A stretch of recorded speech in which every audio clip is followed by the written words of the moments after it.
कैसे बताए दुख दहिया पोर पोर रे माई दर्द हम कैसे बताए दुख दहिया पोर पोर रे।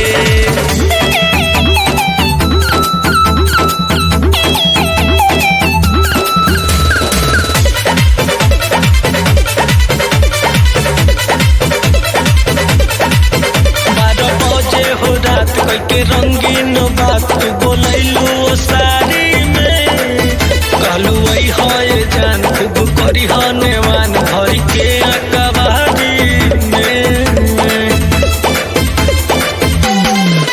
12 बजे हो रात के रंगीन बात बोलैलू साड़ी में कहलू वही है जान खूब करी हनेवान भर के अकबारी में।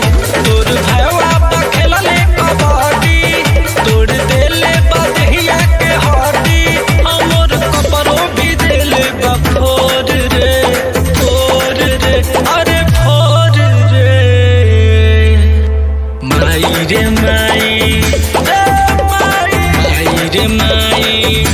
दर्द हम कैसे बताए दुख दहिया पोर पोर रे माई दर्द हम कैसे बताए दुख दहिया पोर पोर रे।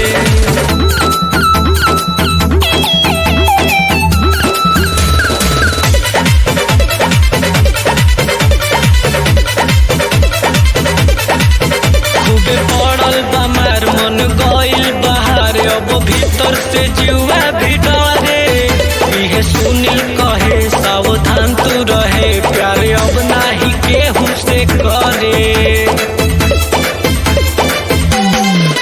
खूबे पड़ल बमार मन गइल बाहर अब भीतर से जुआ भी डरे इहे सुनील कहे सावधान तू रहे प्यारे अब नाही केहू से करे।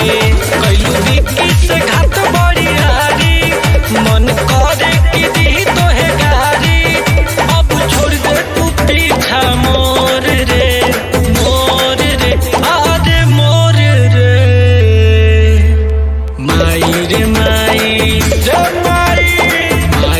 माई दर्द हम कैसे बताए दुख दहिया पोर पोर रे।